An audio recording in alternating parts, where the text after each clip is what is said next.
Et tout de suite, j'ai le plaisir d'accueillir Betty Agna en studio. Betty, bonjour, merci d'être avec nous sur Bonjour. Radio J. Merci. Alors, vous êtes avec nous sur Radio J pour nous présenter votre nouveau roman. Toi en automne, moi en hiver ou presque. Et ce roman donc vient de sortir, voilà. On le montre à la caméra puisqu'on est filmé également. Parfait. Toi en automne, moi en hiver ou presque. Et c'est un roman à lire pendant l'été, on peut le dire, pendant les vacances. C'est le moment ou jamais. C'est le parce moment. que c'est le moment où on a le temps, Betty. C'est le moment parfait. Voilà, on est d'accord. C'est pour ça que vous êtes avec nous aujourd'hui. Donc, qu'est-ce que ça peut vouloir dire? C'est la question que je me suis posée en le lisant. Toi en automne, moi en hiver, point de suspension ou presque. En fait, c'est la crise d'une femme vieillissante et amoureuse d'un homme plus jeune qu'elle, son aveuglement à l'égard de son fils qui abuse de sa générosité et qui risque de la ruiner. Vous êtes auteur de théâtre, romancière, essayiste. Je vous avais reçu d'ailleurs pour un livre précédent. Alors, comment avez-vous eu l'idée? Pourquoi avez-vous osé? Parce que c'est quand même un thème, il faut oser l'aborder. Tout le monde ne le fait pas. Déjà, le titre, j'ai voulu prolonger la chanson de Reggiani, Oui, que vous connaissez bien sûr. bien sûr, Bon, oui, oui. en me l'appropriant. Et puis parce que, comme toutes les femmes et les hommes, je vieillis et qu'un cinquième de la population française a plus de 65 ans. Donc on se pose des questions. Qu'est-ce qu'on est? On n'est plus une force vive de la nation parce qu'on n'est plus productif. Mais on est à la retraite ou pas, parce qu'il y a beaucoup de gens de 65 ans et plus qui ne sont pas à la retraite, qui continuent à être productifs, à être créatifs, à être solidaires de leurs enfants et de leurs petits-enfants. Et puis, bon, quand une femme tombe amoureuse d'un homme un peu plus jeune, c'est même si on les appelle de façon un petit peu péjorative les cougars, mais bon. Ah oui, mais c'est très péjoratif. C'est très une péjoratif. expression que je déteste Oui. et qui est vulgaire, on peut le dire. Eh ben, on est d'accord. Oui. Donc c'est pas Absolument. forcément on a le droit de tomber amoureux sans être une cougar. Absolument, il n'y a pas d'âge pour tomber Oui, amoureux. Bon, exactement. Donc, voilà, donc je suis partie de ça. Autour de moi, j'ai des gens de tous les âges et puis les gens de ma génération, donc de 65 ans, un peu plus et beaucoup moins aussi parfois. Et donc, qu'est-ce qui se passe? Donc, elle se pose des questions sur le vieillissement du corps, le vieillissement des cellules nerveuses, de son cerveau, etc. Et puis lui, elle se pose des questions parce qu'ils sont différents et que c'est vrai que dans sa vie, elle a un seul fils qui est parti chercher fortune en Australie parce que Qui est un peu bon, on peut le dire, une forme d'escroc.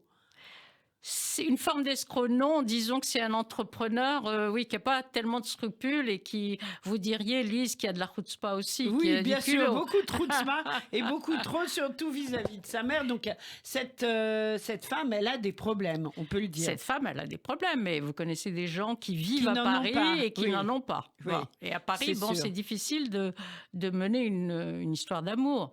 En plus de ça, elle a son fils. Bon, les seules relations qu'elle ait avec lui, c'est par mail, par téléphone de temps en temps, et surtout quand il a des difficultés pour lui demander de l'argent, de l'aide et tout Ben, ça. c'est ça, Voilà. il lui demande il la ruine, quoi. Faut Il la dire ruine. les choses. Voilà. Alors, fallait quand même avoir l'idée de tout cela. Et au travers de tout votre roman, vous avez suivi de très près l'actualité.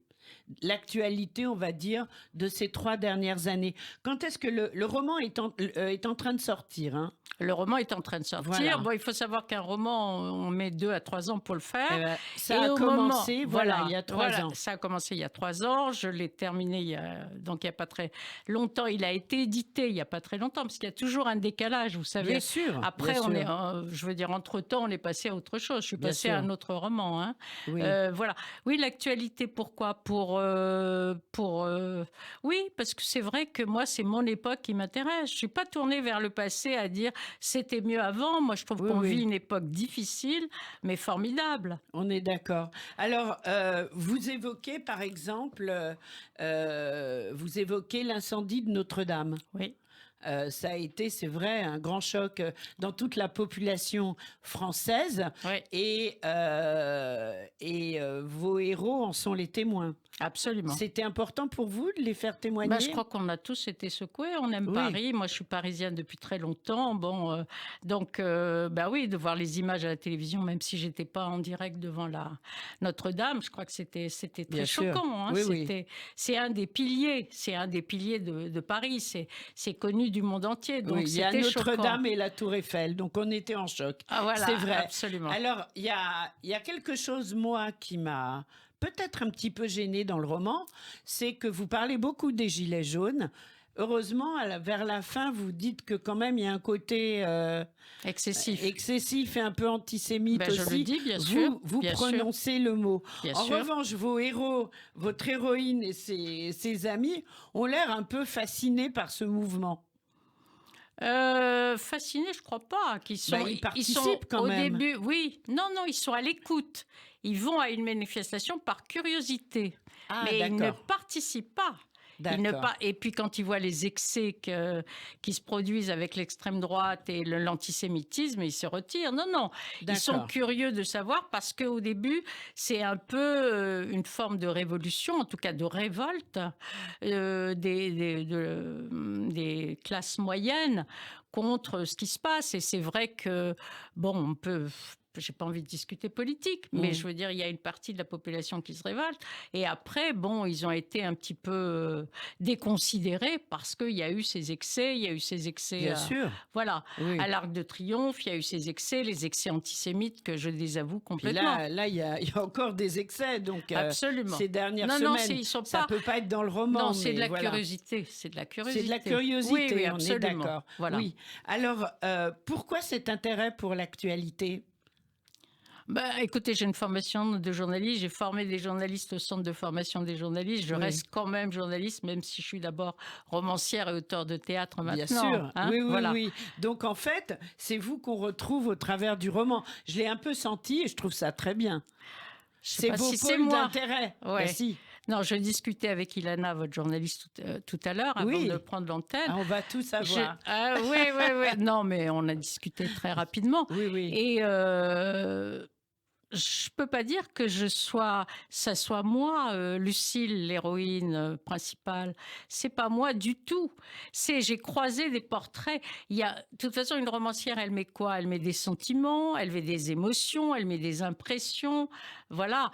Elle met l'actualité aussi, ce qu'elle a vécu dans l'actualité. On l'a tous vécu. Mais c'est pas du tout moi. C'est complètement imaginaire. Complètement. Moi, je trouve ça très bien. Je trouve ça très bien que vous le précisiez parce que on n'est pas obligé de se retrouver au milieu de son roman et que je pense que quand on est romancier ou romancière, justement, on laisse vagabonder son imagination. Comment est venue l'idée de cette histoire intergénérationnelle, on peut le dire? À quel moment vous vous êtes dit, tiens, j'ai des idées? Là-dessus, en tous les cas. Oui. Je crois que c'est parti d'une émotion personnelle, c'est vrai. Mais après, j'ai complètement divagué, c'est le terme un peu péjoratif, mais j'ai complètement imaginé l'histoire. J'ai imaginé l'histoire de Lucille, j'ai imaginé l'histoire de Régis, son fils, parce que des parents me racontent les soucis qu'ils ont. Oui, moi, je vois c'est bien. ça. J'ai pas d'enfants, mais j'ai des nièces dont je suis très très proche, qui me racontent.